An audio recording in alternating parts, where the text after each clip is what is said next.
hormat, pujian, syukur kami kembalikan bagi Yesus Tuhan kami, Raja di atas segala raja. Baik, judul yang diberikan kepada kita malam hari ini adalah penguasaan diri. Ya, terambil dari Amsal 16 ayat 32. Baik, tidak memperlama lagi, kami persilahkan kepada hambanya Bapak Pendeta Oktav untuk mengambil waktu dan tempat. Tuhan Yesus memberkati. Mari kita satukan hati dalam doa. Bapa, dalam nama Tuhan Yesus, kami bersyukur buat pertemuan Zoom pada sore malam hari ini. Terima kasih untuk pujian, penyembahan, dan doa. Terima kasih saatnya kami mau sharing firman Tuhan. Berkati, biarlah firman Tuhan menjadikan kekuatan, mengubah hidup kami, dan menuntun bahkan menegur kami untuk kami berada dalam kebenaran Tuhan. Kami siap di dalam nama Tuhan Yesus. Haleluya. Amin. Puji Tuhan, Bapak, Ibu, Saudara yang dikasih Tuhan. Shalom semuanya. Shalom. Terima kasih. Tentunya buat Pak Livius dan juga Ibu. Terima kasih buat Bu Eli, juga Pak Leo. Terima kasih banyak. Juga ada Bu Purnama tempat ini. Ada Ibu Matilda, lalu ada Ibu Grace, Pak Anis, lalu siapa lagi ya yang ada di sini ya? Ibu, ini Ibu Opo ya. Opo Ati ya tulisannya ya. Nah, hari ini saya akan menyampaikan tentang dari Maluku. Dari Maluku ya, puji Tuhan. Ibu Emma dari Ambon ya. Emma, tulisannya Opo ya. Jadi Ibu Emma ya, baik Ibu Emma. Hari ini saya sampaikan tentang penguasaan diri, di mana ayat Alkitab di dalam Amsal 16 ayat 32, demikianlah firman Tuhan, orang yang sabar melebihi seorang pahlawan. Orang yang menguasai dirinya melebihi orang yang merebut kota. Ternyata saudara-saudara yang dikasih Tuhan, orang yang menguasai dirinya melebihi orang yang merebut kota. Daud adalah seorang yang dapat menguasai dirinya.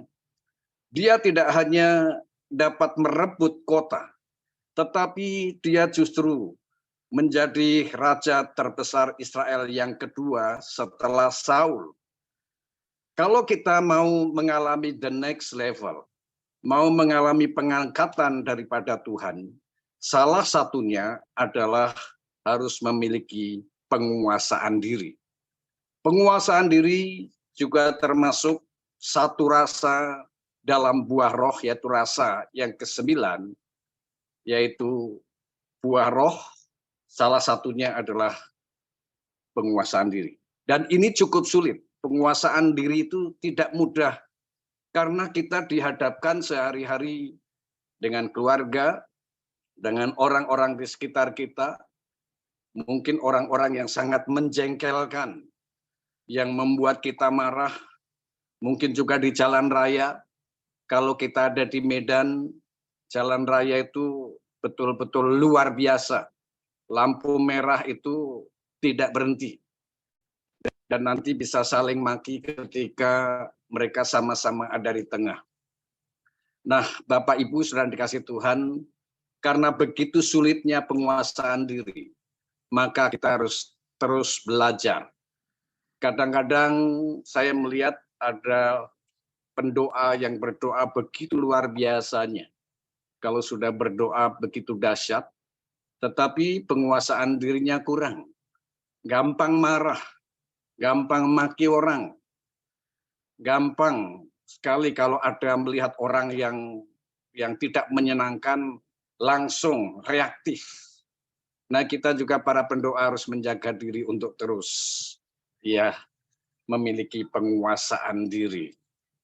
Penguasaan diri merupakan karakter. Jadi penguasaan diri itu adalah karakter yang sangat diperlukan oleh setiap orang dalam kehidupan ini. Karakter yang sangat penting. Sebab tanpa penguasaan diri, banyak sikap tindakan menjadi tidak terkontrol sehingga menimbulkan kerugian dan kegagalan. Orang yang tidak menguasai diri lebih banyak ruginya dibandingkan untungnya. Satu ketika ada seorang ibu, seorang istri menunggu suaminya pulang kerja. Biasanya jam 7 sudah pulang, tetapi kali ini sudah jam 10 lewat belum pulang. Handphonenya mati, tidak bisa dihubungi, dan sudah mulai marah di rumah, mulai curiga, mulai kesal, kemana ini suami saya? HP dimatikan, tidak pulang-pulang. Nah, kemarahannya muncak. Waktu suaminya pulang, dia langsung marah dan dia katakan, kamu handphonenya tidak bisa dihubungi, kamu pulang sampai malam pasti ada sesuatu yang tidak beres. Feelingku, nah saudara sering sekali, perasaanku, feelingku. Nah, menggunakan dua itu, feeling dan perasaan, maka dia berkatakan silakan kamu tidur di luar di teras. Saya tidak mau kamu masuk rumah ini karena kamu sudah melakukan yang tidak beres. Singkat cerita, suaminya itu tidur di luar padahal hujan deras, sudah basah kuyup. Lalu besok hari istrinya mulai melihat keluar, lu kok nggak kerja? Kamu nggak kerja apa? Suaminya digerak-gerakin sudah nggak bergerak.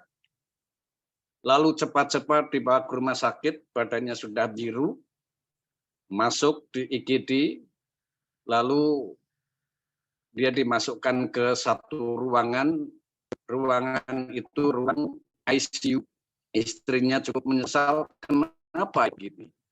Setelah beberapa hari istrinya tanya, Pak kenapa pulang malam?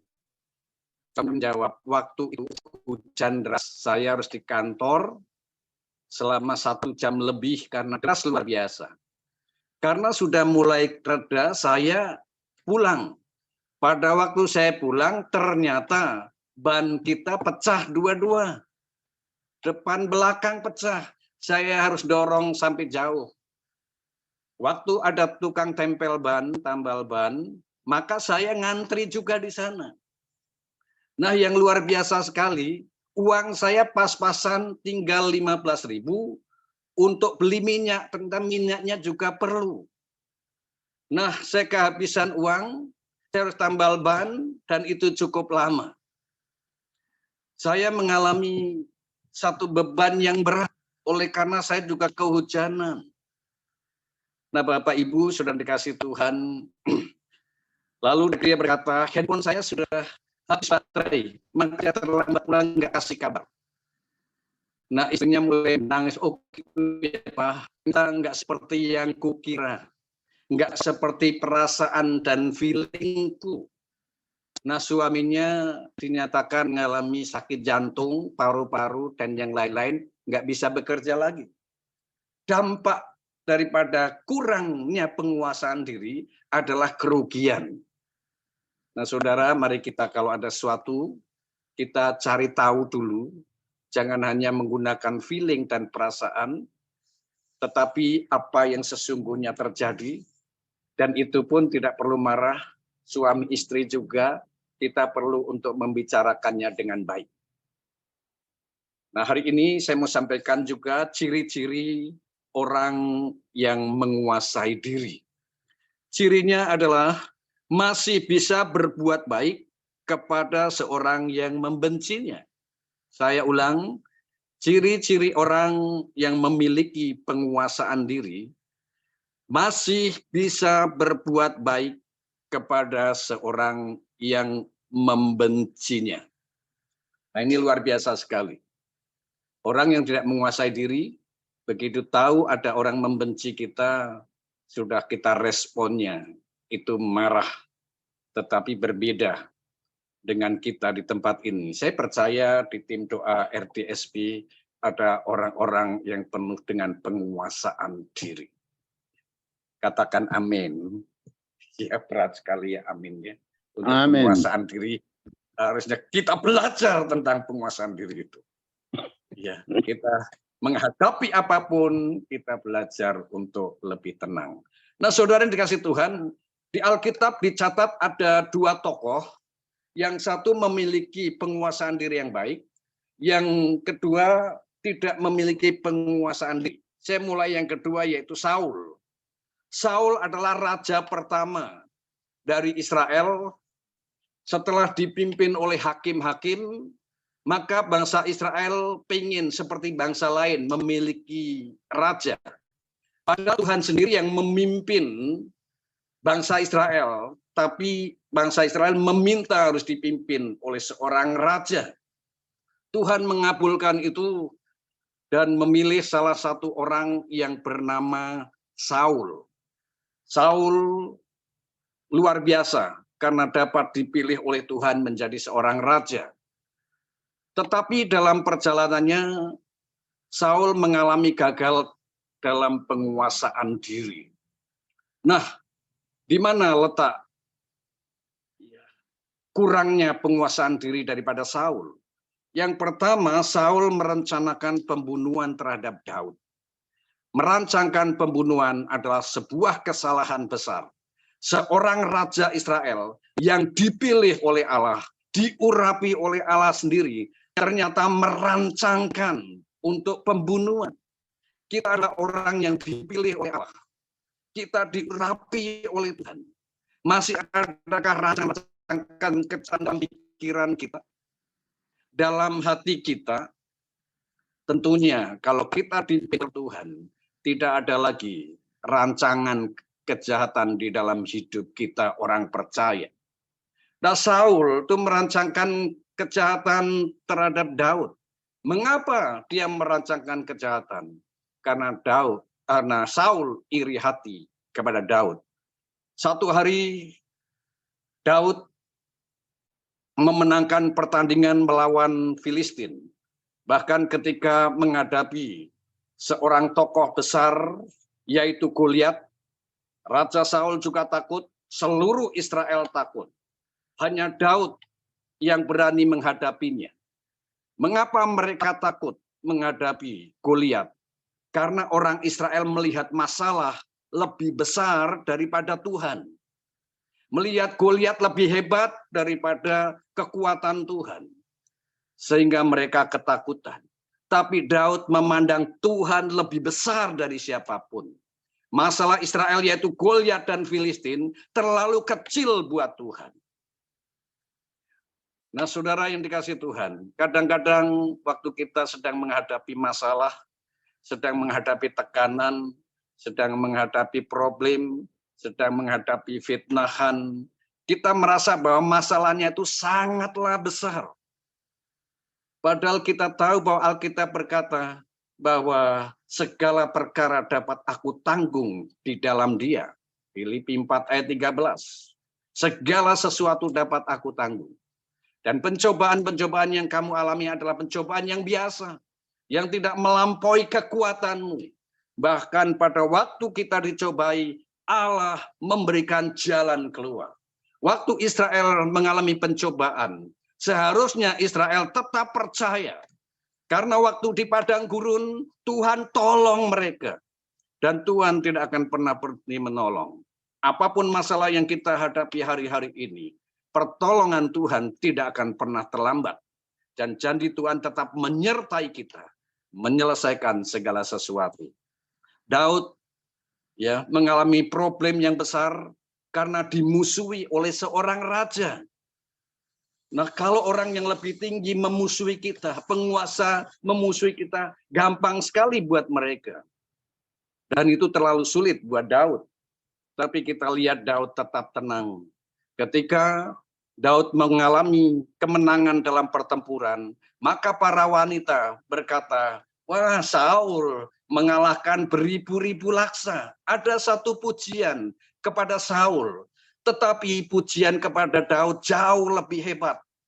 Daud mengalahkan berlaksa-laksa. Saul adalah orang yang paling suka dipuji. Maka ketika pujian itu lebih banyak kepada orang lain, muncul iri hati. Nah, saudara yang dikasih Tuhan, sebagai anak-anak Tuhan, kita tidak perlu senang dipuji. Kalau kita memberi, nggak usah dicanangkan. Kalau kita menolong orang lain, tidak usah digembar-gemborkan. Atau kalau kita membantu orang atau membantu di gereja, tidak perlu ditulis besar-besar dari si A. Harus besar-besar dan harus dikatakan. Biarlah saudara, apa yang kita lakukan hanya Tuhan yang tahu. Iri hati, Daud marah. Lalu Daud ingin sekali saat itu mendengki dan mau membunuh yang namanya Daud. Daud tidak salah apa-apa. Dia pahlawan. Seharusnya Saul bangga dengan Daud. Sehingga Israel mengalami kemenangan oleh karena Daud. Tetapi kalau orang iri hati, tidak suka atau tidak senang ya melihat orang yang berhasil. Senang melihat orang susah, susah melihat orang senang. Itulah ciri-ciri orang yang iri hati. Nah, saudara-saudara yang dikasih Tuhan, Saul sendiri merencanakan pembunuhan terus-menerus, mengejar Daud. Sehingga Daud seperti nggak tenang, pindah satu tempat ke tempat yang lain, pindah dikejar lagi. Tapi karena Tuhan menyertai Daud, orang yang memiliki penguasaan diri, maka Daud tidak sampai terbunuh oleh Saul. Seluruh hidup Saul dipenuhi dengan amarah, kedengkian, kebencian. Daud sendiri waktu dia dihinggapi roh jahat dan Daud sedang main kecapi, maka dia mengambil tombak dan melemparkannya. Tombak itu jaraknya sangat dekat. Daud ada di dekat dinding. Dan kalau Daud kena, maka tombak itu menancap dan akan menancap ke dinding. Nah, yang luar biasa ketika Saul mengambil tombak dan melepaskannya, Daud bisa mengelak. 2 kali itu terjadi. Bagaimana luar biasanya Tuhan. Orang-orang yang dapat menguasai dirinya akan memperoleh perlindungan yang sempurna daripada Tuhan. 2 kali dilemparkannya, tapi Daud oleh karena Tuhan bisa mengelakkannya. Nah, bahkan Saul itu merancangkan pembunuhan. Daud ya diberikan anaknya yaitu Mikal supaya menikah dengan Mikal. Nah, Daud juga disuruh untuk menjadi pasukan tentara Israel dan ditaruh di paling depan. Tujuannya supaya mati lebih dulu. Tapi itu enggak terjadi. Daud juga ketika ya menjadi seorang panglima, dia diberikan Mikal. Tapi dengan syarat, dengan catatan bahwa kalau kamu saya beri Mikal anak saya, maka saya minta 100 kulit katam daripada orang Filistin. Tujuannya supaya Daud mati menghadapi 100 orang. Tetapi luar biasa Tuhan bela. Orang-orang yang bisa menguasai dirinya dibela oleh Tuhan. Luar biasa saudara. Daud selalu dikejar-kejar, terus mau dibunuh. Tetapi Daud selalu ada dalam perlindungan Tuhan yang sempurna. Dan di situ dikatakan bahwa Saul menjadi takut karena Daud disertai oleh Tuhan. Nah, saudara-saudara, kalau kita disertai oleh Tuhan, kita nggak perlu takut apapun. Di Medan sekarang sedang marak begal. Orang tidak bisa keluar jam 10 malam lebih. Itu mengerikan, saudara. Ada yang dipotong kepalanya, tangannya, padahal kereta, sepeda motor sudah diserahkan, tetap saja dipotong tangannya, tetap saja dibunuh. Nah, mestinya kalau hanya begal menginginkan motornya, tentunya nggak perlu ngapa-ngapain orangnya. Tetapi ini yang terjadi di Medan, ini butuh dukungan doa dari kita semuanya. Supaya para pembegal itu ditangkap, dan para pembegal itu dapat bertobat, kepolisian bisa bergerak dengan baik, dan masyarakat menjadi tenang kembali. Bayangkan kalau kita tinggal di satu kota yang tidak aman, apa yang akan terjadi? Tentunya ketakutan yang luar biasa. Jadi gereja Tuhan juga kita tetap waspada kalau ada acara malam jam 9 kita harus pulang. Bukan ketakutan, tapi ini adalah waspada dan hikmat yang harus kita lakukan. Nah, Bapak Ibu saudara dikasih Tuhan, demikianlah Saul, ya, orang yang iri hati, orang yang dengki, yang selalu ingin membunuh Daud. Tetapi kita tahu bahwa Saul tidak bisa menyelesaikan pertandingan dengan baik. Kerajaannya berpindah kepada Daud. Nah, Daud adalah orang yang luar biasa menjaga hatinya. Penguasaan dirinya luar biasa. Ketika satu kesempatan ada di sebuah gua, Daud melihat bahwa Saul ada di depannya persis. Semua orang mulai berkata, Daud, ini kesempatanmu untuk membalas dendamu. Tuhan sudah memberikan Saul kepadamu. Bunuh dia sekarang. Nah, saudara, orang-orang berkata, Tuhan sudah memberikan kepadamu. Ini kesempatan kamu bisa membalas. Kalau kamu bisa membunuh Saul, kamu menjadi raja. Kamu menggantikan dia. Nah, saudara, suara terbanyak belum tentu suara Tuhan. Ya, kadang-kadang, wah ini suara banyak orang, suara Tuhan. Belum tentu. Daud memiliki kepekaan yang luar biasa. Mengapa Daud memiliki penguasaan diri? Karena Daud punya hubungan yang luar biasa dengan Tuhan. Keintiman dengan Tuhan. Dia berkata, lebih baik satu hari di pelataran Tuhan dibanding ya di tempat yang lain. Saya bersyukur karena ya tim dari Papua ini dari pagi hari, dari jam 4 pagi itu sudah membangun hubungan dengan Tuhan. Saya sebenarnya iri hati banget gitu ya tentang itu. Iri yang baik, bukan seperti Saul ya, iri yang baik. Dan saya sudah ikut sekali, 2 kali dan hati ini nggak kuat untuk pengen terus ikut. Tapi karena kadang-kadang kegiatan pagi, saya harus pagi-pagi, harus melayani keluar, jadi belum kesampaian untuk saya ikut. Tapi kerinduan saya pasti dijawab oleh Tuhan. Jadi iri hati saya bukan iri hati seperti Saul. Iri hati yang punya kerinduan untuk membangun hubungan dengan Tuhan itu lebih lagi. Nah, Daud, saudara-saudara, luar biasa. Tidak memiliki rasa iri dengki, kebencian, dan memiliki penguasaan diri. Ketika ada kesempatan. Nah, biasanya kalau kita disakiti, kita juga difitnah, ada kesempatan untuk membalas, dan kita mampu untuk membalas, biasanya kita melakukan. Banyak orang, kapan kesempatan saya bisa balas? Tapi Daud tidak melakukan itu. Yusuf tidak melakukan itu. Karena mereka adalah orang-orang pilihan Tuhan. Bukankah kita orang-orang pilihan Tuhan? Kita tidak akan memilih melakukan kejahatan apapun, karena roh Tuhan ada pada kita.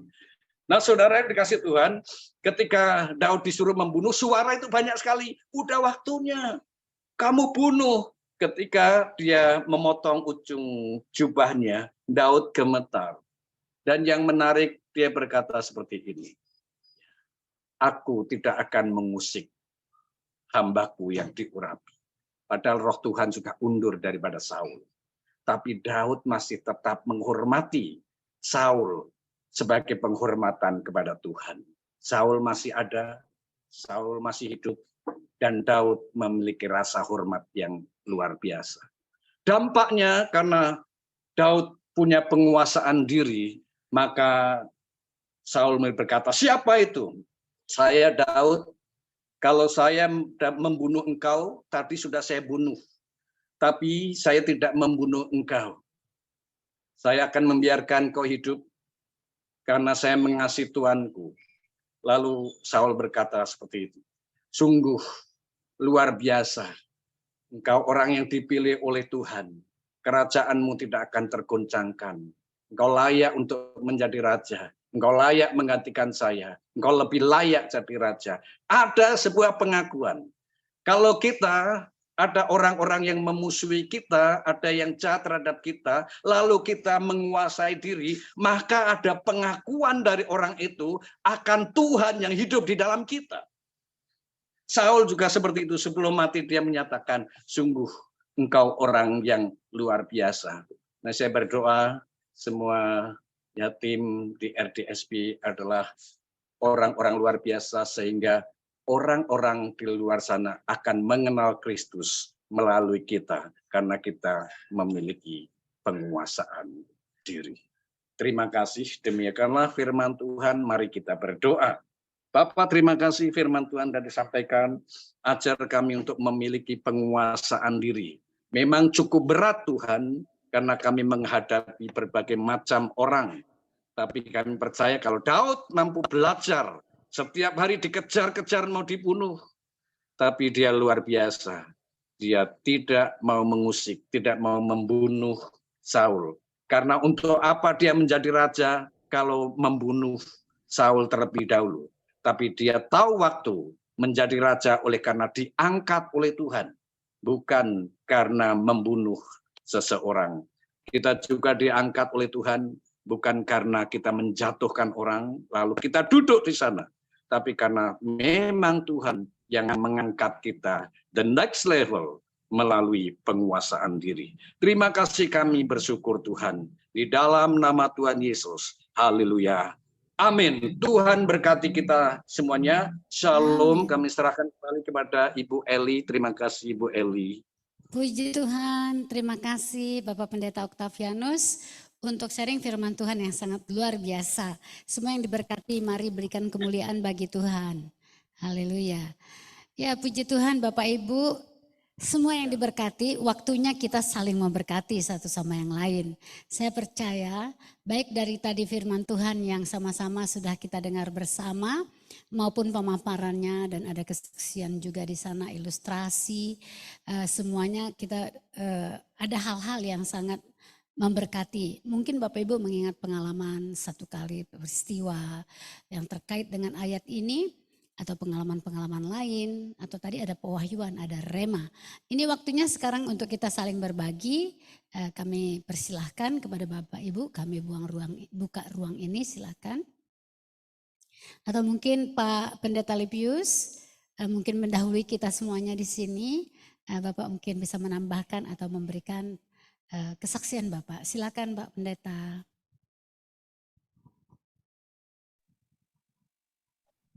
Ya, luar biasa. Ada Okto. Ya, ini khotbah-khotbah yang kehidupan sehari-hari dan bagian dari salah satu buah roh. Penting sekali untuk kita semua. Jadi, ya saya senang sekali menikmati firman Tuhan. Barusan. Wah, batuk masih. Ya, ya, contoh tadi menarik sekali ya, menarik sekali. Ya, jadi memang saya mau bicara apa ya, itu sudah lengkap itu, sudah lengkap, sempurna sekali. Jadi ya sudah, tinggal bagaimana kita saja, kita yang pendoa-pendoa ini kira-kira kurang bagian penguasaan diri atau tidak, itu aja. Mungkin perlu ada perubahan diri malam ini begitu. Kira-kira kalau kita ini dibuat seperti itu, siap tidak? Nah, ini penting sekali. Jadi kadang-kadang kita suka suruh orang, tetapi orang suruh kita kadang-kadang tidak sabar. Ya, wah agak susah seperti itu. Jadi memang ini butuh kerja keras ya, butuh kerja keras. Jadi dari kita semua, ini kan khotbah khusus untuk kita. Jadi kira-kira tidak perlu banyak bicara karena ini apa namanya itu evaluasi diri kita masing-masing. Kira-kira masalah satu buah roh ini saya sudah lulus atau belum, penguasaan diri. Itu penting sekali. Jadi tadi malam saya sampaikan, ambil dari khotbah Ibu siapa itu, Debbie itu, salah satunya hawa nafsu dan lain-lain sebagainya. Nah ini mungkin tetangganya ini apa penguasaan diri ini. Jadi apa bukan hanya perempuan yang tidak sabar, tapi laki-laki juga bukan sabar, apa penguasaan diri. Laki-laki juga kadang-kadang seperti begitu. Nah, tapi penting sekali sesuatu pertama kita harus mengerti orang. Siapa dia, kenapa dia begitu, nah, itu sangat penting. Mungkin karena ada sesuatu atau apa, nah, itu. Jadi kita kan sekali lagi terakhir ini saya tidak bisa bicara banyak karena memang ini khotbah kehidupan, ya. Dia tidak jelaskan teologi begini-begini, dia bicara firman itulah. Firman itu begini sudah. Jadi sederhana tetapi menyentuh kehidupan sehari-hari. Itulah Yesus ya. Yesus dia jalan bersama-sama dengan kayak 12 murid sampai satu orang gagal walaupun sama-sama. Nah, dia jalan, dia mengajarkan sesuatu dari kehidupannya. Nah, ini yang memang agak susah. Susah gampang, tetapi ya kita harus belajar. Di Medan saya punya kesan luar biasa, khususnya gereja yang kita beribadah kemarin. Gerejanya Pak Oktaf dengan istrinya, tapi juga gereja besar itu, ya, Pak Bambang. Jemaat haus akan firman Tuhan itu luar biasa. Nah, tetapi kelakuan yang tadi Pak Oktaf sampaikan tadi itu kontras. Ya, seperti itu. Tidak sabar menghadapi lampu merah. Ada lampu merah tapi seperti tidak ada lampu merah, lewat aja, jalan saja. Nah, seperti itu. Tapi mau usahakan ke gereja yang saya lihat dengan mata kepala sendiri, itu yang saya bicara di sini. Beberapa orang, ini di Manokwari saya juga ngomong mungkin, saya tidak salah itu. Wah, bagaimana anak muda bangkit datang untuk mendengar firman Allah, wah luar biasa. Nah, seperti itu. Jadi, ini penting sekali untuk kita. Dari 9 buah roh itu salah satunya penguasaan diri, ya kita mulai belajar. Kita tidak hanya menjadi suruh orang, tetapi kita sendiri perlu belajar. Ya, saya sedang berusaha untuk belajar hal itu. Nah, hal itu semoga saya lulus. Mungkin sudah berapa puluh persen lah, mendekati lulus ini. Tapi itu tidak akan pernah lulus ya, tidak akan pernah lulus karena kehidupan seperti itu ada terus. Tapi saya pikir-pikir sudah sekian persen lah. Kita tidak usah, kan kita perlu ukur diri ya. Kita perlu ukur diri. Nah, ukur diri bagaimana untuk ini, penguasaan diri itu. Nah, saya tidak bilang semua sudah lulus, tapi masih dalam proses menuju itu. Jadi ada berapa persen sudah naik tingkat. Jadi jangan terus tinggal 0% di bawah gitu maksudnya. Pintar khotbah, pintar menasihati orang, tetapi tidak sabar, tidak bisa menguasai diri. Itu yang tidak boleh. Dari 0 harus naik lagi lah. 10%, 20% berubah. 60% sudah puji Tuhan itu. 50% juga puji Tuhan. Jadi yang ukur kita itu ya memang salah satunya orang dekat kita ya. Nah, istri atau suami, nah, itu yang dia lebih tahu dalam beberapa hal. Nah, seperti itu. Jadi Oktav luar biasa ini, khotbah hidup sekali, senang sekali. Tuhan berkatimu. Ini anak-anak muda yang saya lihat memang berdua luar biasa, suami istri.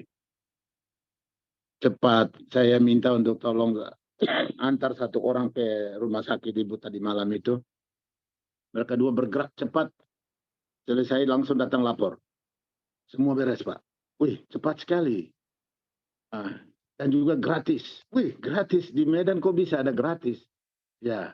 Nah, rupanya beliau-beliau ini sudah investasi pelayanan di rumah sakit, di mana saja.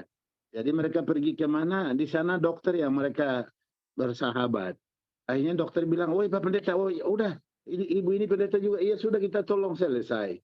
Jadi ya puji Tuhan lolos uang. Uang kecil tapi nilainya itu, nilai yang dimiliki oleh Okto dengan istrinya itu luar biasa. Mereka bisa memberi diri mereka kepada semua orang. Akhirnya semua orang itu ya punya hati untuk bisa menolong orang. Nah itu dia, itu yang penting. Kita bisa menolong mereka dengan sedikit, tetapi mereka bisa menolong orang lain. Wah, itu luar biasa. Yaitu salah satu yang saya nikmati di Medan.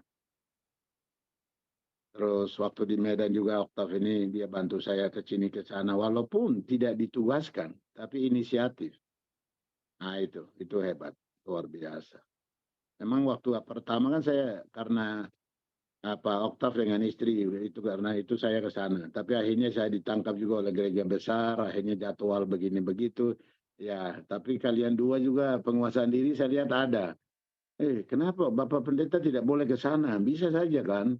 Kan Bapak Pendeta datang untuk kita di sini. Nah, tapi saya lihat mereka tidak ngomong itu. Mereka juga diajak ikut. Wah, itu kamu dua hebat. Luar biasa.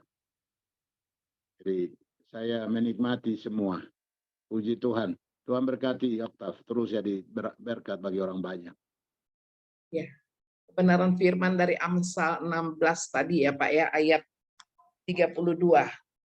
Orang yang sabar melebihi dari seorang pahlawan. Orang yang sabar dapat merebut kota, dikatakan seperti itu. Nah, ini memang nggak mudah seperti yang Bapak katakan tadi, ya benar nggak mudah.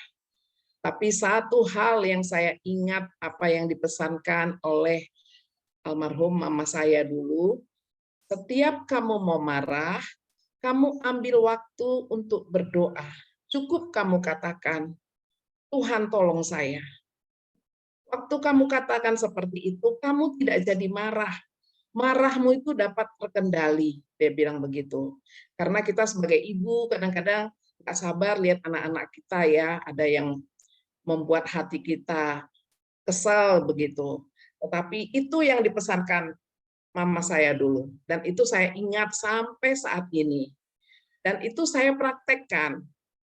Waktu kita mengalami masalah, apapun masalahnya, meskipun kadang-kadang sepertinya fitnah yang dilakukan orang kepada kita, tapi kita nggak perlu membela diri kita. Karena kita tahu pembelaan itu datangnya dari Tuhan. Dan kita tidak boleh menghakimi orang yang memfitnah kita. Karena kita tahu penghakiman itu juga miliknya Tuhan. Kita tidak boleh mengambil haknya Tuhan. Sebab itu penguasaan diri itu yang paling penting bagi kita.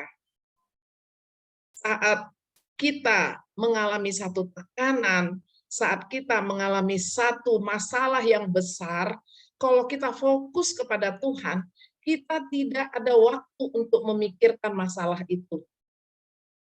Dan tidak ada ketakutan di dalam diri kita. Tidak ada hal-hal yang kita pikirkan untuk membela diri kita. Karena kita tahu semua bicara waktu. Nanti waktu yang akan membuktikan. Nah, hal ini memang bagi kita ibu-ibu terutama ya, seperti yang disaksikan Pak Okta tadi, kalau suami pulang malam, kadang langsung pikiran kita mengarah ke hal-hal yang negatif. Tetapi kalau kita benar-benar dapat menjaga pikiran kita, ya, karena waktu kita berpikiran negatif, itu aura, atmosfer yang ada di rumah kita langsung berubah ke hal-hal yang negatif. Itu udah pasti. Tetapi kalau kita melepaskan pikiran-pikiran yang positif, pikiran-pikiran yang seturut dengan kehendak Tuhan, itu dimensinya, itu atmosfernya itu juga berubah. Tergantung kita, bagaimana sikap hati kita, bagaimana pandangan kita menghadapi satu masalah, itu yang paling penting. Jangan berikan kesempatan bagi iblis untuk mengambil, untuk membuka pintu bagi dia untuk mengobok-obok pikiran kita. Seperti yang kita tahu juga ya, apa yang dikatakan dalam firman Tuhan, 1 Korintus 10 ayat 13 itu, bahwa pencobaan-pencobaan yang kita alami adalah pencobaan-pencobaan biasa yang tidak melebihi kekuatan kita. Saat kita dicobai, kita mendapatkan jalan keluar. Dan satu hal yang sangat memberikan kekuatan kepada saya, waktu kita menghadapi masalah, kita mengucap syukur. Kekuatan Tuhan itu terus bertambah-tambah dalam hidup kita. Bahkan hari lepas hari terus mujizat Tuhan berikan bagi kita. Itulah penguasaan diri yang Tuhan inginkan dari kita. Memang kenapa penguasaan diri ini nomor 9 ya, daripada 9 buah roh itu yang terakhir. Karena memang ini endingnya.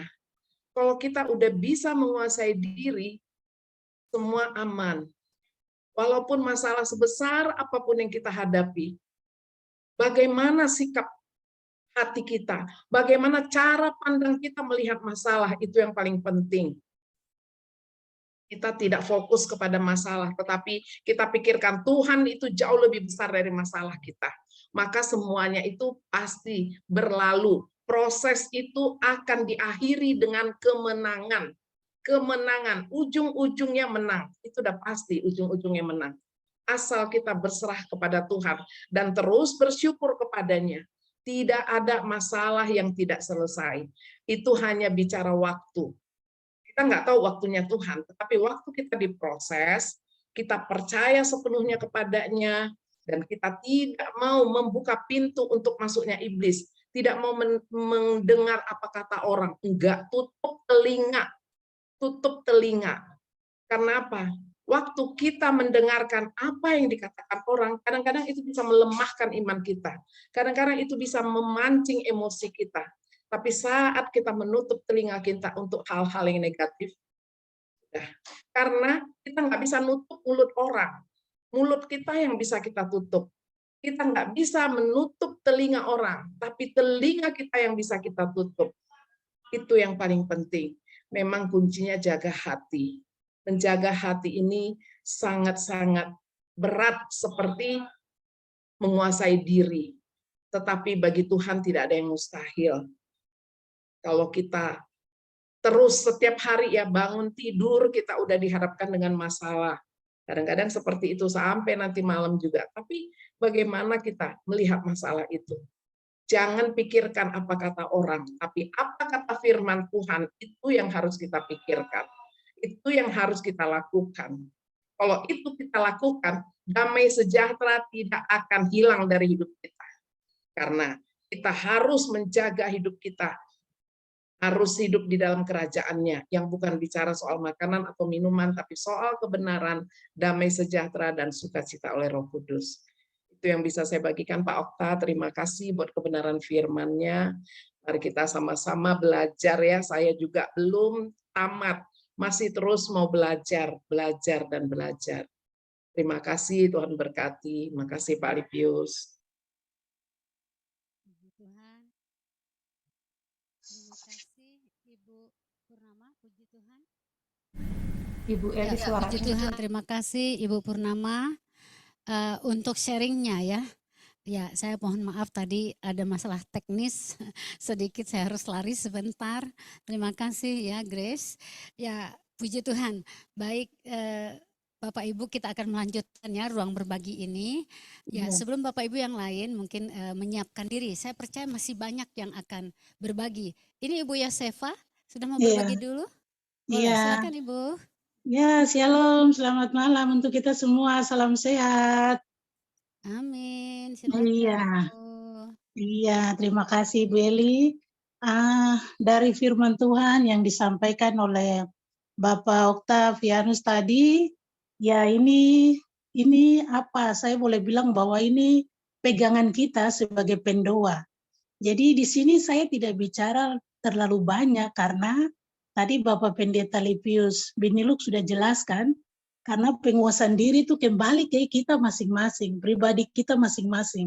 Bagaimana pembawaan kita sebagai pendoa, itu yang pertama. Yang kedua, Bapak Octavianus juga sendiri sudah jelaskan. Yang saya mau tambahkan dua hal. Jadi penguasaan diri ini terdapat di dalam 9 buah roh yang paling terakhir.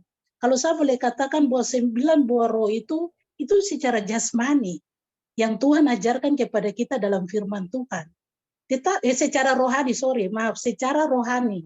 Kalau secara jasmani, penguasaan diri ini saya boleh katakan bahwa itu adalah rambu-rambu lalu lintas sebagai pendoa.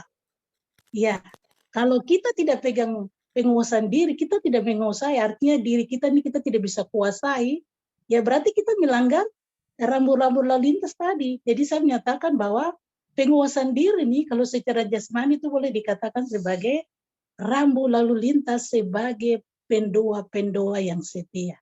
Mungkin itu saja Ibu Eli yang saya bisa tambahkan. Saya kembali, Tuhan Yesus memberkati kita semua. Puji Tuhan, terima kasih Ibu. Ya, tentu banyak sekali pengalaman-pengalaman dan saya percaya anak-anak Tuhan yang sedang dalam proses Tuhan, yang sedang terus dibawa untuk bertumbuh di dalam iman akan mengalami ya tantangan-tantangan, pengalaman-pengalaman, kesaksian.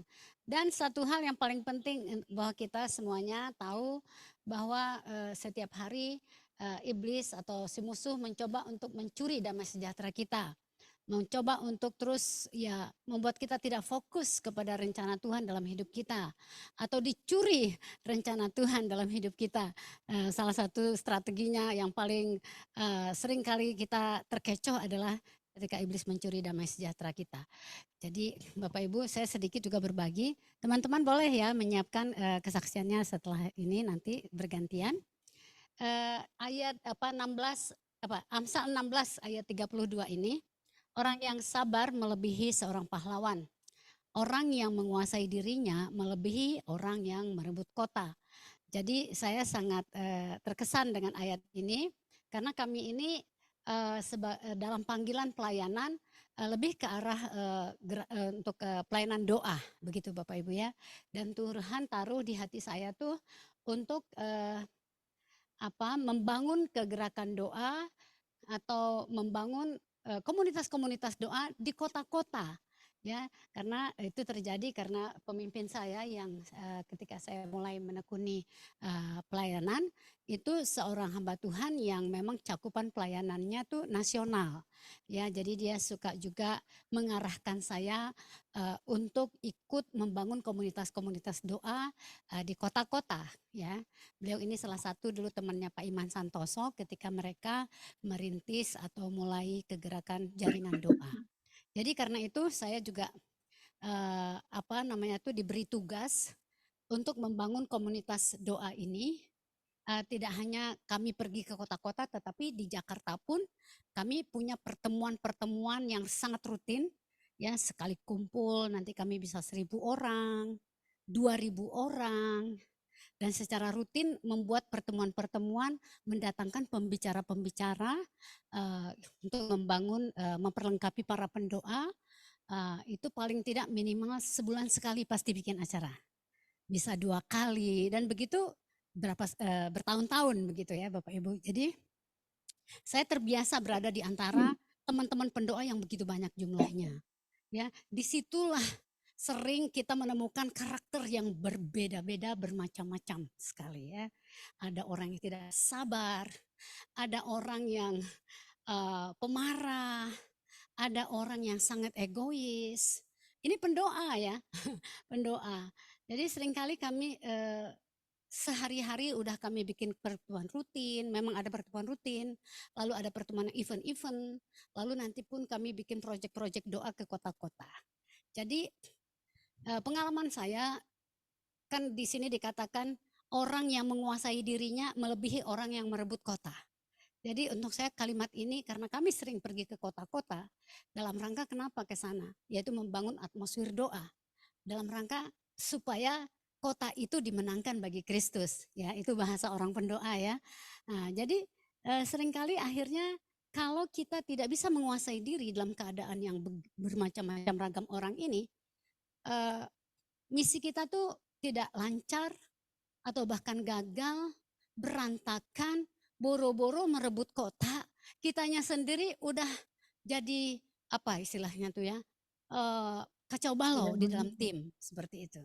Jadi menerapkan jurus Amsal 16 ayat 32 itu sering sekali untuk saya ketika kita bersabar ya, itu melebihi dari kita sudah merebut kota itu. Ya, jadi kalau akhirnya kita terjebak kepada konflik, terjebak kepada adu argumentasi, ya, kalau kita sabar, kita ngerem atmosfer. Dimana kan kita tadi mau melakukan peperangan rohani, spiritual warfare. Tetapi kalau kita sendiri di dalam tim yang akan melakukan doa-doa peperangan ini tidak dalam kendali atau tidak dalam damai sejahtera dan sukacita, bagaimana mungkin kita bisa berdoa dengan baik, berdoa dengan tenang, fokus seperti itu. Bagaimana kita bisa impartasikan damai sejahtera dan sukacita ke daerah-daerah yang kita layani. Kalau kita sendiri sebenarnya dalam TUM ini seperti ada duri dalam daging, seperti apa ada api dalam sekam, seperti itu ya.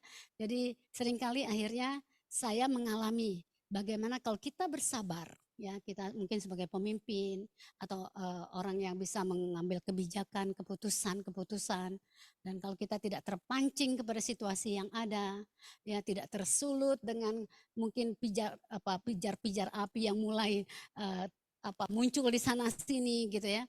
Nah, kalau kita tidak bisa menguasai keadaan, tidak menguasai diri, jadi benar-benar kami mengalami menerapkan 9 buah roh dalam pelayanan itu betul-betul satu ujian yang sangat luar biasa. Dan kalau kita berhasil melakukannya, maka kita adalah pemenang. Ya, jadi kita itu bisa menguasai dan melebihi dari orang yang merebut kota. Jadi proyek-proyek doa kita pergi ke kota-kota itu, bahkan menurut saya kalaupun kita tidak sampai di kota itu dengan cara yang katakanlah seperti yang gilang gemilang seperti itu ya, tetapi ketika kita bisa menguasai tim, kita berdoa dengan baik, itu kemenangan sudah terjadi, musuh itu tidak berhasil memperdaya kita, dan musuh itu akan lari tunggang langgang, demikian maka kota itu menjadi milik kita. Atau proyek pelayanan itu benar-benar menjadi berkat, dan nama Tuhan dimuliakan. Berarti di sana kita sudah menduduki wilayah-wilayah dengan penuh kemenangan. Ya, demikian sharing dari saya. Saya mencoba menerangkan secepat-cepatnya dari apa yang saya maksudkan dan yang saya alami. Di sini saya mengajak kepada teman-teman ya, para pendoa syafaat, betul sekali. Kadang-kadang sering malah para pendoa ini menjadi batu sandungan. Ya, ketika mereka berkumpul bersama, di situ mereka cekcok. Di situ mereka saling bergosip. Di situ mereka akhirnya timbul katakanlah berita-berita atau informasi-informasi yang yang tidak dapat dipertanggungjawabkan, itu muncul kadang-kadang justru dari kalangan pendoa. Jadi masa-masa itu saya bilang kepada mereka, kita ini para pendoa ya. Kita ini panggilan kita ini sebenarnya hanya kita yang bisa mengangkat derajat pelayanan doa itu, dan kita tidak bisa melawan atau kita tidak bisa katakanlah menangkis ketika ada orang berkata, itu pendoa. Maksudnya itu kalimatnya negatif sebenarnya. Karena mereka punya pengalaman-pengalaman tidak baik dengan para pendoa. Ya, jadi saya katakan hanya kita yang bisa memperbaiki image itu. Image pendoa yang sering kali disalah mereka memandang para pendoa ini dengan sebelah mata. Hanya pendoa yang bisa mengangkat cap itu dengan kita menunjukkan sikap yang benar-benar, akhirnya mereka bisa melihat bahwa pendoa itu sesuatu yang pelayanan yang justru mereka butuhkan, atau bisa menjadi berkat, atau ada buah-buah yang mereka bisa nikmati dari pelayanan doa ini. Sering saya menyampaikan hal seperti itu kepada teman-teman, terutama ketika nanti adalah dalam kelompok itu ya, si A atau si B itu dalam grup, mereka menjadi seperti biang kerok, atau orang ini kalau sudah datang, pasti nanti akan ada misalnya hal-hal yang kemudian tidak menyenangkan terjadi di antara teman-teman satu kelompok, seperti itu ya. Jadi sekarang saya katakan tugas kita sebenarnya untuk mengangkat harkat martabat pelayanan doa itu sendiri. Tugas para pendoa untuk memulihkan pandangan orang lain tentang mungkin selama ini ada hal-hal yang tidak baik yang mereka tahu tentang sikap, karakter pendoa yang kadang-kadang tidak menjadi berkat. Seperti itu Bapak Ibu ya. Itu mungkin sharing dari saya. Silakan kepada Bapak Ibu yang lain. Boleh menambahkan atau berbagi juga. Mari. Saya Bu Eli. Ya, silakan Bu Dewi. Terima kasih Pak Okta buat firman-Nya. Saya mau membagi sedikit pengalaman sih Bu tentang penguasaan diri. Itu sesuatu yang sangat sulit buat saya pribadi ya. Karena satu, saya tuh orang Batak ya. Orang Batak tuh cenderung dia dididik secara adat istiadat yang keras gitu ya. Ya puji Tuhan aja mama saya Jawa gitu. Jadi sedikit ada remnya gitu. Nah, saya dididik dari seorang anak ABRI ya, dari kecil tuh kita disiplin, kita benar-benar kita dididik dengan menjadi yang tidak boleh takut, harus benar-benar kita itu punya fighting yang luar biasa untuk kamu meraih segala sesuatu gitu. Nah, jadi saya dapat suami itu orang Jawa yang lemah lembut ya, yang dulu kami belum kenal Tuhan sih. Kami menikah suami Katolik, saya itu gereja masih konvensional gitu ya, belum sungguh-sungguh dalam Tuhan. Tahun 97 dalam pernikahan, kami itu sungguh-sungguh sangat jomplang sekali. Yang satu karakternya begini, yang satu begitu gitu. Jadi setelah kami kenal Tuhan di tahun 98 kami mengalami perjumpaan dengan Tuhan, sehingga kami di situ mengerti tentang oh begini rupanya gitu ya, pasangan suami istri yang harus saling menguasai gitu ya, saling menguasai diri maksudnya, saling untuk mengerti satu dengan yang lain, khususnya pribadi saya gitu. Nah, di situ dikatakan, "Hai istri tunduk pada suami," gitu. Itu sangat berat buat saya. Itu butuh bertahun-tahun untuk saya bisa menerapkan itu sampai detik ini saya masih belajar terus untuk saya bisa tunduk sepenuhnya kepada Tuhan dan juga kepada suami gitu. Nah, banyak hal yang saya mau Tuhan, tapi terlanggar juga. Saya mau Tuhan, terlanggar juga. Banyak hal-hal kecil contohnya. Pada hari Sabtu kita libur tuh di Jakarta. Jadi kita harus mesti saya berkeras tuh, ayo kita ke tempat abang saya gitu. Suami bilang jangan, nggak usah kita tetap kekeh maunya saya gitu. Nah pasti ada sesuatu yang terjadi kalau saya mau kemauan saya gitu. Itu hal-hal kecil ya. Saya mau gini gitu. Entah ban mobil bocor atau apa aja itu terjadi. Dari proses-proses itu saya belajar terus. Iya Tuhan ampuni saya salah gitu ya.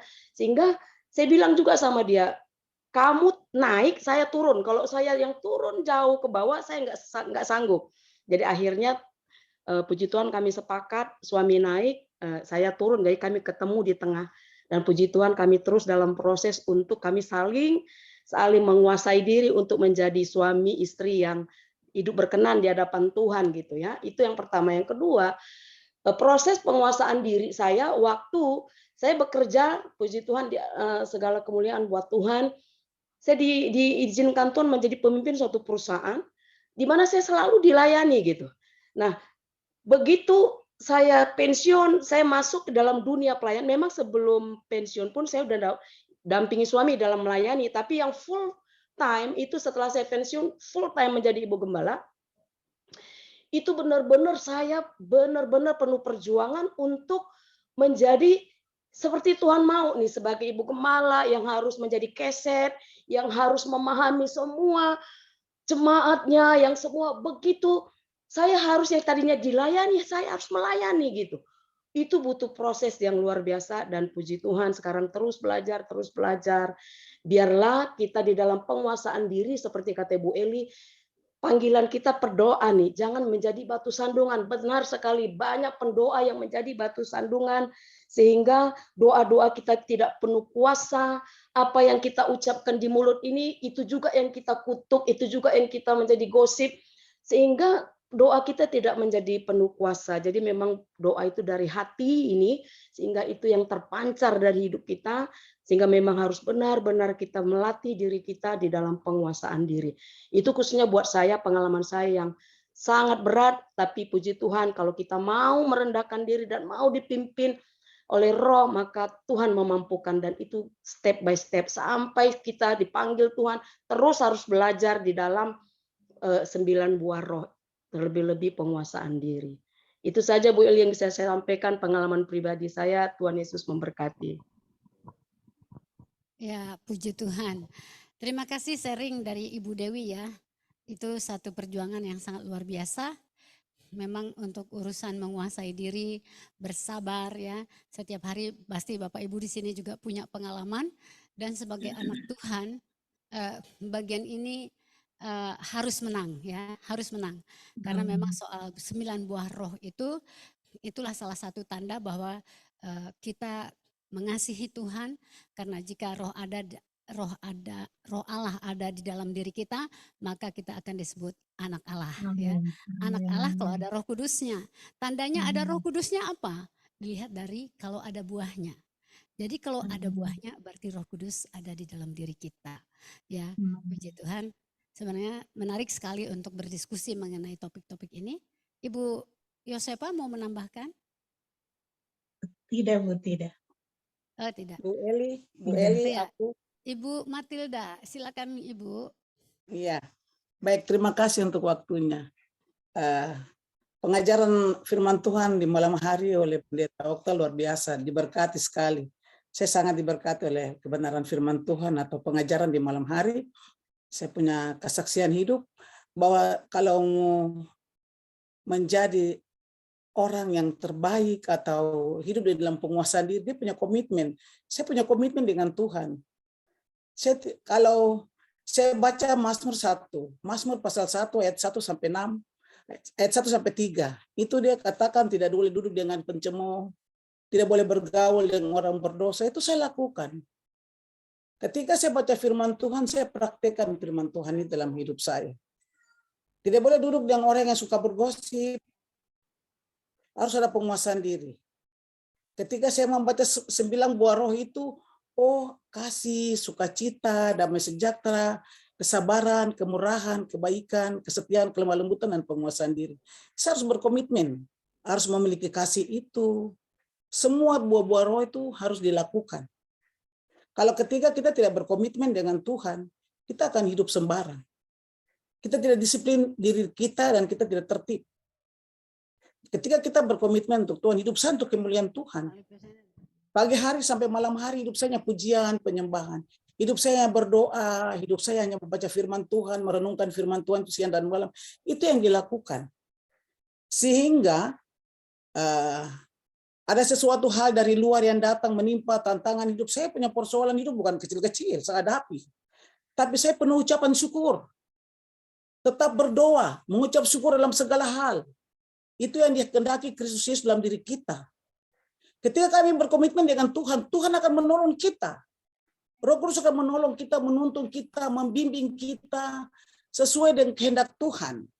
Ketika kami tidak hidup berkomitmen dengan Tuhan, ya kami akan jatuh bangun di bagian-bagian itu. Kami akan jatuh bangun di bagian-bagian itu.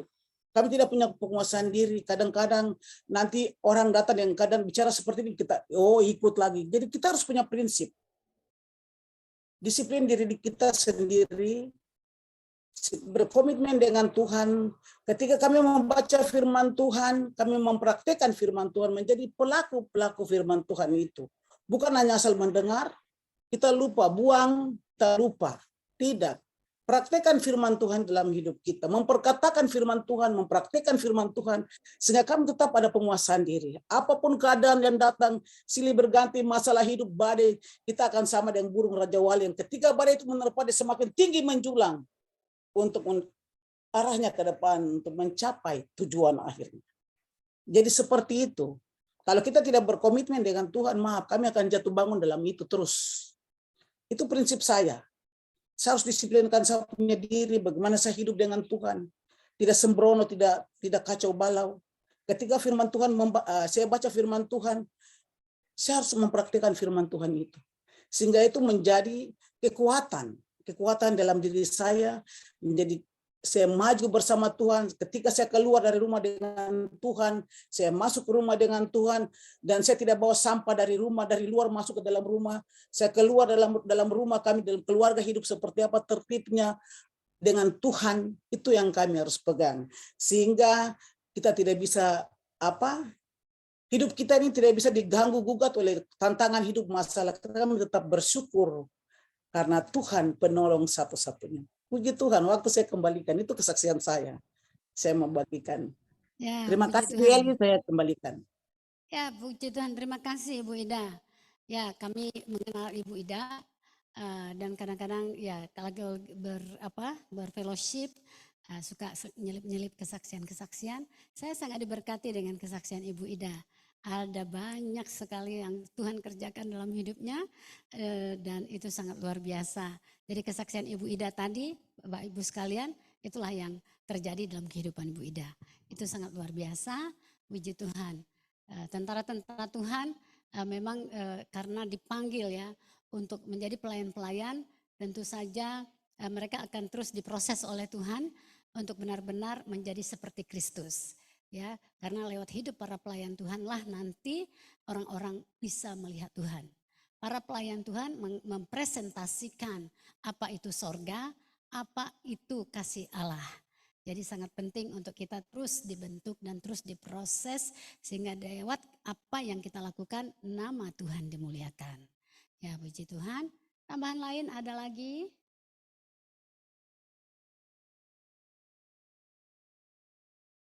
Ya, Bu Eli, saya. Ya, silakan Bu Emma. Iya, terima kasih. Terima kasih untuk Bapak Pendeta untuk kebenaran firman yang sangat luar Bapak biasa. Pendeta Octavianus. Iya, Bapak Octavianus, terima kasih. Ini juga penguasaan diri, Pak, karena cucu saya ini suka main-main HP, jadi akhirnya nama saya diganti dengan Oppo nih, Pak. Jadi minta maaf kalau nama saya diganti. Ini cucu-cucu juga kadang-kadang bikin mesti ada penguasaan diri lagi, Pak. Ya, iya. Jadi saya bersyukur bahwa firman Tuhan sangat luar biasa untuk saya tetap ada dalam penguasaan diri. Ada banyak hal yang menjadi tantangan, menjadi persoalan, yang menjadi masalah dalam seluruh kehidupan kami. Tetapi penguasaan diri itu tetap menjadi prioritas dalam hidup kami supaya kami tetap bisa ada penguasaan diri untuk menyelesaikan segala yang kami hadapi. Ya. Jadi pengalaman kesaksian hidup saya, 25 tahun saya menjanda, suami meninggal, anak 1. Tapi saya bersyukur untuk Tuhan bahwa sampai hari ini saya kebutuhan hidup saya, makan minum, kebutuhan rumah, saya bersyukur bahwa saya bisa menguasai diri untuk tidak berhutang. Iya, tidak berhutang. Dalam bentuk apapun, saya tetap menguasai diri saya untuk tidak berhutang.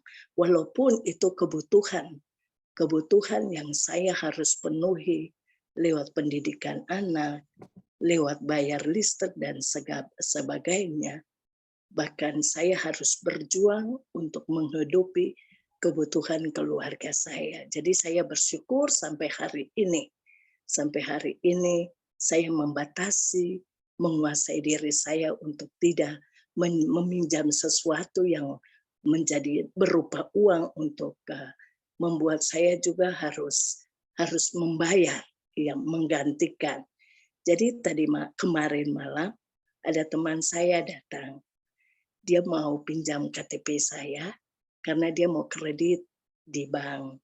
Dan dia menjanjikan kalau itu uangnya keluar, dia akan berikan saya 2 juta. Iya, dia akan berikan saya 2 juta, tapi setiap bulan dia harus dia harus membayar apa yang dia pinjam itu. Jadi saya sebagai jaminan. Tapi saya berterima kasih untuk Tuhan bahwa saya tidak terkecoh, saya tidak terbuai dengan apa yang dia janjikan untuk saya. Karena saya tahu bahwa saya tidak punya pendapatan apapun. Saya harus berjuang lewat pekerjaan. Saya berjualan setiap hari. Ada pekerjaan-pekerjaan yang bisa untuk saya lakukan. Saya lakukan untuk menghidupi kebutuhan saya dengan anak-anak, dengan cucu-cucu. Iya, dan saya katakan untuk dia bahwa saya tidak bisa seperti itu. Karena sampai hari ini saya menjaga itu supaya tidak menjadi beban dalam hidup saya. Dan prinsip saya, orang boleh datang ketuk pintu saya untuk apa saja, bertamu dan membicarakan yang baik, menjadi membicarakan yang baik. Tapi untuk satu itu, kalau untuk satu hal di mana ketika orang datang mengetuk pintu dan meminta hutang, itu saya minta maaf. Saya tidak bisa seperti begitu. Jadi hidup saya sama anak dan cucu, dengan saya punya anak mantu, saya tetap berprinsip bahwa kebutuhan, keperluan hidup saya cuma andalkan Tuhan, dan Tuhan tetap memenuhi segala keperluan saya sampai hari ini. Dan untuk hutang, saya minta maaf, saya tidak bisa seperti itu. Itu saja kesaksian saya, Bapak Ibu. Tuhan berkati. Puji Tuhan, terima kasih Ya. Ibu Emma untuk kesaksiannya. Ya, kita terus percaya bahwa hari-hari akan ada selalu tantangan. Tiap hari terus mau belajar, tiap hari akan terus mau menerapkan firman Tuhan dan melakukannya, ya, mendengar firman dan melakukannya dalam kehidupan kita sehari-hari. Ya, puji Tuhan, kita bersyukur untuk firman Tuhan pada sore hari ini karena kita sudah di penghujung waktu, ya. Nanti kita akan masuk ke dalam pokok-pokok doa. Atau ada yang masih mau akan berbagi? Satu orang lagi? Bu Eli, boleh saya? Oh iya, Pak Thomas dari Bali. Silakan Pak Thomas. Ya, maaf karena kamera saya tidak bisa dibuka. Saya senang dari tadi dengan firman Tuhan yang disampaikan oleh pendeta. Ya, saya hanya melihat tadi dikatakan di sini bahwa kurang penguasaan diri itu akan mengakibatkan kerugian. Ya. Dan itu memang terjadi. Ya. Sebagai seorang pendeta, ya, beberapa waktu yang lalu kalau ribut dengan istri, ya pasti kopi pagi tidak ada, ya. Pasti makan itu tidak ada, ya. Dan yang kedua, sebagai hamba Tuhan kadang-kala kita bertopeng, ya. Pada waktu kita ribut, terus ada jemaat datang, ributnya berhenti. Terima dulu tamu dengan begitu baik, begitu sopan, ya, yang kita lakukan. Disitulah saya ditegur oleh Tuhan, ya.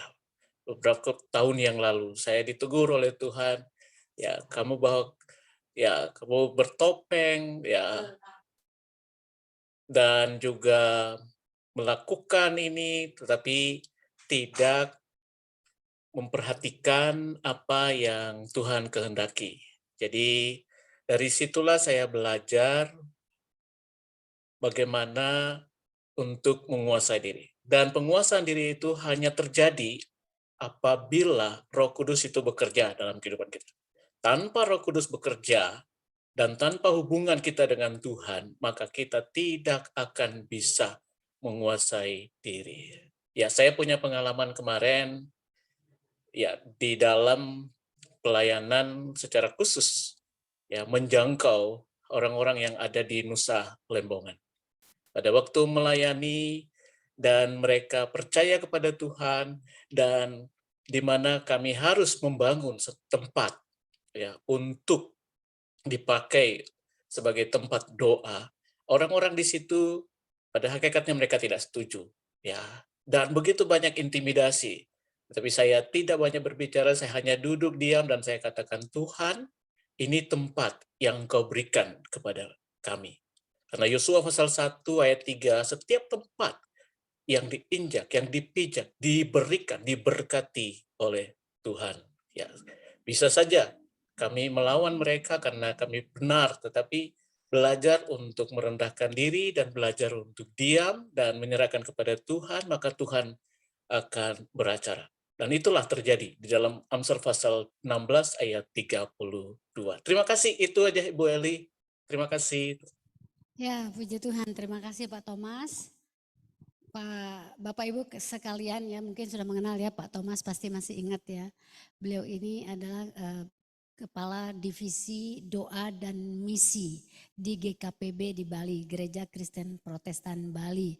Dan Pak Thomas ini saya mengenal beliau ini selain tentu saja sebagai koordinator doa di gereja GKPB, juga di bidang misinya itu Bapak Ibu. Jadi saya sangat terkesan dengan selalu ada program penjangkauan jiwa-jiwa yang mereka lakukan ya di dalam internal daripada GKPB. Dan saya melihat bagaimana sebagai orang di Bali ya, beliau ini orang Bali tapi juga lahir di Papua. Sudah pernah berkunjung ke sini langsung ke rumah doa sini ya Pak Thomas. Saya sangat terkesan dengan kerinduan daripada GKPB secara sinode untuk terus mengembangkan doa dan misi. Ya, kita bersyukur kepada Tuhan. Saya tambahkan sedikit mengenai Pak Thomas ini, karena kita akan terus berdoa agar gereja-gereja terus mengembangkan atau mengobarkan api doa dan misi. Dan salah satu dari antara kita di sini yang kami sudah lihat langsung di lapangan adalah di GKPB di Bali. Kita sangat bersyukur kepada Tuhan, program-program penginjilan mereka begitu banyak sekali, sangat banyak sekali. Ya, jadi penjangkauan jiwa-jiwa terus dilakukan oleh gereja ini. Puji Tuhan. Baik, masih ada atau kita masuk saja dalam doa-doa ya. Ya, karena ini sudah waktu. Atau masih ada yang Ibu Norma mau menyampaikan sesuatu? Ada? Tidak? Oh iya. Baik. Kita akan berdoa, saya minta dengan kasih kepada Rosi. Rosi akan berdoa, kita mengucap syukur untuk firman Tuhan hari ini ya. Ya, lalu kita tadi banyak sangat diberkati dengan apa yang sudah dibagikan oleh hamba Tuhan ini. Dua daripada buah roh, yaitu kesabaran dan penguasaan diri. Kita akan terus berdoa dari kita semua yang mendengar di Zoom ini agar hari ini akan terus dipertajam oleh Tuhan, terus semakin disempurnakan lebih baik lagi dalam 2 dari 9 buah roh ini. Dan kita terus berdoa untuk hamba-hamba Tuhan juga lainnya dimanapun dipanggil Tuhan untuk melayani, juga mereka juga boleh menerapkan atau menang di dalam menghadapi segala tantangan dan rintangan dengan bersabar dan menguasai diri. Mari Ibu Rosi juga berdoa untuk Bapak Oktav ya, dalam pelayanan semakin Tuhan pakai lagi menjadi berkat, nama Tuhan terus dimuliakan. Silakan Ibu Rosi, dengan pokok doa ini kita akan dukung bersama. Terima kasih Bu Eli, Bu Rosi Bogor ya Bu ya. Baik, mari Bapak Ibu kita berdoa sama-sama. Bapak, kami mengucap syukur untuk apa yang kami sudah dengar ya Tuhan, kebenaran firman Tuhan yang disampaikan oleh Pak Pendeta Octavianus. Terima kasih untuk isi hati Tuhan, untuk sesuatu yang sederhana, tapi itulah intinya yang Tuhan mau dari setiap kami ya Tuhan, untuk kami menjadi semakin serupa dengan Kristus, untuk kami menghasilkan buah, dan salah satunya adalah kesabaran dan penguasaan diri. Bapak, kami mengucap syukur untuk setiap kesaksian demi kesaksian yang disampaikan. Kami tahu masih banyak lagi yang lain ya Tuhan. Kami tahu hidup kami berjalan bersama dengan Kristus banyak pengalaman ketika kami dibentuk ya Tuhan untuk melahirkan, menghasilkan buah-buah ini. Kami mengucap syukur Tuhan Yesus, karena kami melihat betapa dahsyat Tuhan tetap memegang tangan kami, melatih kami ya Tuhan. Terima kasih Bapak, kami berdoa biarkan setiap kami yang mendengar kebenaran firman Tuhan malam ini, kami menjadi pelaku-pelaku firman Tuhan, dan biarlah buah itu tetap ya Tuhan, dan buah itu manis. Tuhan bersuka karenanya, banyak ya Tuhan yang boleh menikmati buahnya, dan nama Tuhan dipermuliakan. Di dalam nama Tuhan Yesus Kristus, dalam nama Tuhan Yesus, terima kasih Bapa, kami berdoa ya Tuhan, khususnya untuk Pak Pendeta Octavianus dan juga untuk Ibu Dewi. Kami mengucap syukur kami boleh mengenal hamba-hamba Tuhan ini ya Tuhan, kekasih-kekasih Kristus. Kami mengucap syukur ya Tuhan untuk hidup mereka, kasih mereka ya Tuhan, yang mereka dedikasikan kepada Tuhan Yesus. Terima kasih Tuhan untuk nilai-nilai yang ada dalam hidup mereka. Terima kasih ya Tuhan untuk banyak pengalaman yang mereka boleh sharingkan dan berbicara betapa baik dan dahsyatnya Tuhan dalam hidup mereka, pelayanan mereka. Terima kasih Bapa, kami mengucap syukur ya Tuhan, kami mengucap syukur, kami berdoa Tuhan yang beri kesehatan ya Tuhan, baik untuk Pak Okta, Ibu Dewi ya Tuhan, anak-anak kami berdoa dalam nama Tuhan Yesus, ada penjagaan Tuhan, penyertaan Tuhan. Kami berdoa dalam pelayanan ke depan ada tanda-tanda heran dan mujizat yang Tuhan nyatakan lebih lagi ya ya Tuhan. Pengurapan Tuhan mengalir, bekerja deras, dahsyat ya Tuhan. Kami berdoa banyak jiwa-jiwa datang pada Tuhan dalam nama Tuhan Yesus Kristus. Bukan hanya di Medan, tapi banyak tempat lain ya Tuhan, dimanapun Tuhan utus mereka. Kami berdoa dalam nama Tuhan Yesus, nama Tuhan dipermuliakan. Sungguh ya Tuhan, kerajaan Tuhan ditegakkan. Banyak jiwa boleh melihat, mengalami kasih Tuhan yang mereka bagikan dalam hidup mereka, melalui hidup mereka. Terima kasih Bapa, kami berdoa dalam nama Tuhan Yesus. Tidak ada satu celaka, mara bahaya, kuasa kegelapan, apapun manifestasi bentuknya, tidak ada yang dapat menjamah mereka, karena sungguh sempurna darah Yesus membungkus mereka. Terima kasih Bapa, terima kasih. Kemanapun mereka melangkah, kemenangan yang gilang gemilang itu yang akan menyertai dalam nama Yesus. Karena Tuhan yang berjalan di depan mereka, Tuhan yang memegang tangan mereka, Tuhan sendiri berjalan bersama dengan mereka dalam nama Tuhan Yesus. Terima kasih Bapa, berkati rumah tangga mereka, berkati ya Tuhan gereja yang mereka pimpin, seluruh pengerjanya, jemaatnya, Tuhan berkati ya Tuhan. Terima kasih Bapa, kami mengucap syukur, sungguh nama Tuhan dipermuliakan. Terima kasih untuk malam ini, terima kasih untuk semua kami yang hadir, terima kasih untuk hadirat Tuhan, terima kasih untuk banyak hal yang Tuhan bukakan. Kami berdoa, kami mau meresponi ya Tuhan dengan tepat dan benar. Kami mau menyenangkan hati Tuhan, kami mau menyenangkan hati Tuhan, kami mau menyenangkan hati Tuhan. Di dalam nama Tuhan Yesus kami berdoa, kami mengucap syukur. Engkau baik Bapa, Engkau sungguh baik, Engkau sangat baik. Dalam nama Yesus kami berdoa, haleluya, amin. Amin. Puji Tuhan. Terima kasih Rosiana untuk doanya. Ya, kita percaya terobosan demi terobosan akan terus terjadi. Puji Tuhan, Tuhan akan pakai terus hambanya luar biasa. Kita akan akhiri dengan satu pokok doa, nanti Bapak Lipius akan tutup. Namun sebelumnya kami minta kepada Ibu Rika, kita berdoa Bu untuk pemerintah kita, ya kita dipanggil untuk menjadi berkat untuk bangsa ini. Karena itu tak putus-putusnya terus berdoa bagi bangsa ini, agar Tuhan terus berkati visi dan misi daripada gereja Tuhan dinyatakan di atas bangsa ini, dan tujuan-tujuan atau cita-cita bangsa ini pun akan terus diselaraskan dengan sorga. Dan kita berdoa untuk pemilu 2024 ini Bu, agar nanti yang meneruskan tongkat kepemimpinan bangsa ini, presiden yang baru, benar-benar seorang yang cinta Tuhan, seorang orang yang dipakai Tuhan yang akan melanjutkan pembangunan bangsa kita. Silakan Ibu dengan pokok doa ini, tak lupa Ibu ditambahkan untuk berdoa untuk generasi muda. Silakan Ibu yang akan kita akan dukung bersama. Tuhan berkati. Mari kita berdoa. Bapa di surga, di dalam nama Tuhan Yesus, tak putus-putusnya Tuhan, kami menaikkan syukur padamu untuk Indonesia. Kami percaya Tuhan ada rencanamu yang luar biasa atas bangsa kami, melalui gereja Tuhan yang kau tanamkan atas Indonesia. Dalam melalui gereja Tuhan, kegerakan yang daripadamu boleh terjadi Tuhan. Bahkan jiwa-jiwa boleh dimenangkan bagi kerajaan. Bahkan kesenian gereja satu dengan yang lainnya, Tuhan berdampak positif satu dengan yang lainnya. Di dalam nama Tuhan Yesus kami percaya. Boleh kami sederap, selangkah, seirama bersama dengan Engkau Tuhan. Untuk Indonesia dipenuhi dengan kemuliaan Tuhan. Nah saatnya gereja bersatu, saatnya gereja bergandengan tangan, saatnya gereja menyuarakan suaramu, menyuarakan suara kenabian, menyuarakan suara kerasulan, bahkan menyuarakan suara gembala, menyuarakan Tuhan. Pengajaran-pengajaran yang sehat yang daripadamu, dan penginjilan-penginjilan bagi jiwa-jiwa dimenangkan bagi kerajaan.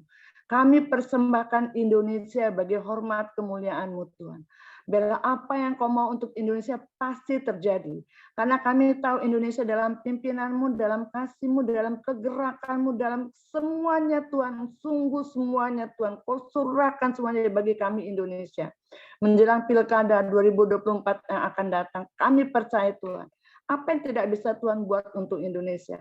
Apa yang Tuhan tidak bisa untuk memilih seorang presiden yang takut akan Tuhan atas Indonesia? Selagi kami sepakat berdoa meminta belas kasihan Tuhan atas bangsa kami Indonesia. Kau akan memilih presiden yang takut akan Tuhan. Bahkan melanjutkan Tuhan apa yang sudah dikerjakan oleh Bapak pemimpin gereja, pemimpin kami Bapak Jokowi Tuhan. Melanjutkan apa yang dia sudah kerjakan bagi kami Indonesia. Dan kami percaya Tuhan pemerataan daripada terjadi di ekonomi, di infrastruktur lainnya, bahkan di pembangunan IKN juga Tuhan yang turut campur tangan. Terima kasih Tuhan, ada kedewasaan yang luar biasa pada bangsa kami saat ini. Untuk memilih yang terbaik yang daripadamu dan memilah yang terindah daripadamu untuk kami persembahkan bagi Indonesia. Kami bersyukur, berterima kasih untuk next generation yang akan datang. Kau pilih orang-orang yang takut akan Tuhan. Yang penuh Tuhan pengurapan daripadamu, orang-orang yang cerdas, orang-orang yang cermat, orang-orang yang memiliki skill yang luar biasa untuk menjadi pemimpin di bangsa ini. Nah, saatnya generasi Tuhan, generasi muda Tuhan dikedepankan. Dan sungguh menjadi contoh dan menjadi pola yang baik bagi orang-orang yang belum mengenal Tuhan. Kami serahkan anak-anak muda, kami serahkan anak-anak muda di kepemimpinan, bahkan juga Tuhan di DPR, bahkan di 38 provinsi di bangsa ini menjadi contoh yang baik bagi mereka yang belum mengenal Tuhan. Tuhan, kami taruhkan semua anak-anak muda. Kau pilih untuk mereka Tuhan, ditempatkan di pos-pos penting di bangsa ini. Menjadi menteri yang luar biasa. Menjadi anggota DPR, DPRD, bahkan DPRI yang luar biasa.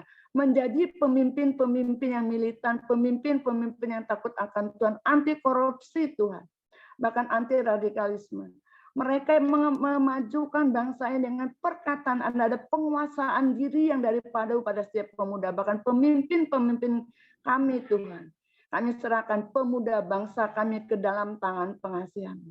Di dalam nama Tuhan Yesus, dan juga melalui Zoom doa ini Tuhan, kami semakin satu sama lain mengintrospeksi diri kami, semakin disemangati, bahkan semakin mengerti kehendak dan rencana Tuhan yang luar biasa atas setiap kami.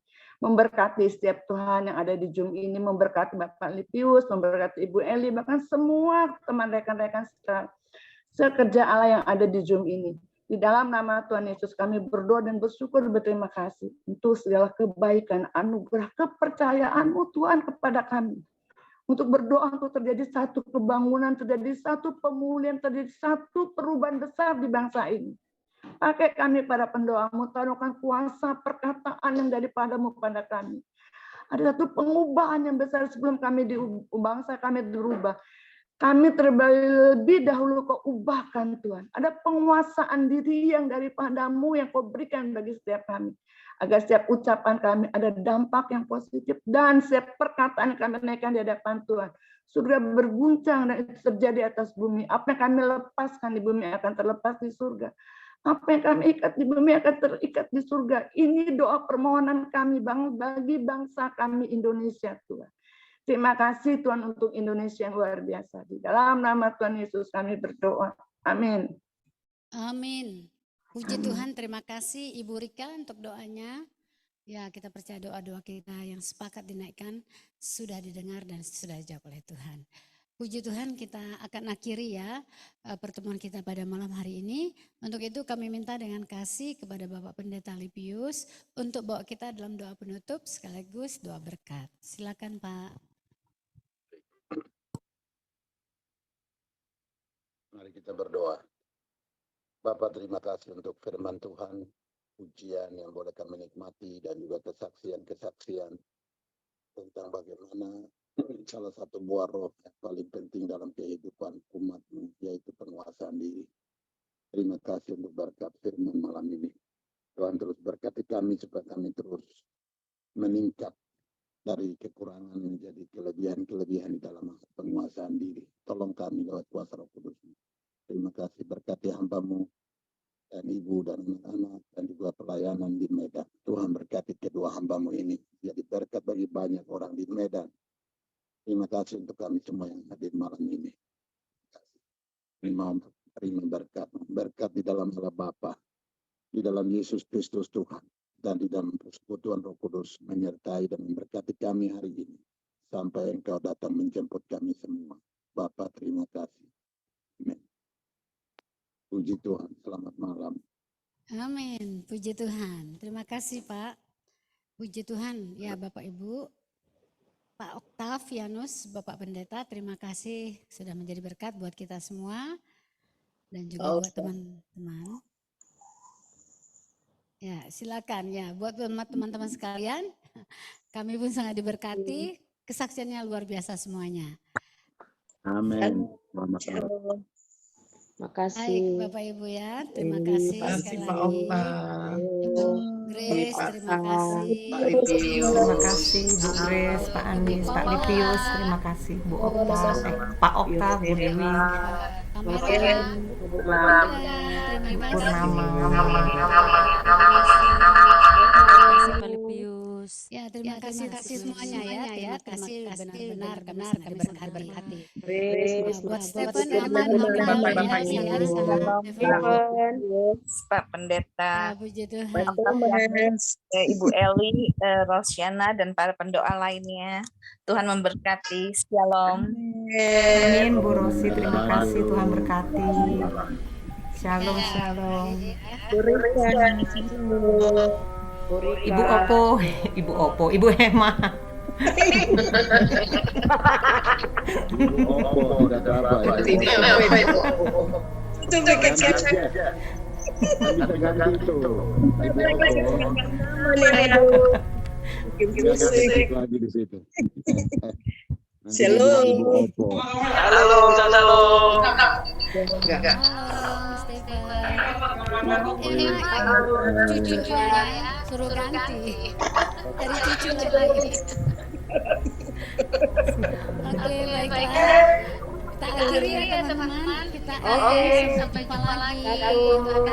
Berkati. 1, 2, Tuhan berkati. Sampai jumpa. Tuhan Yesus memberkati. Shalom.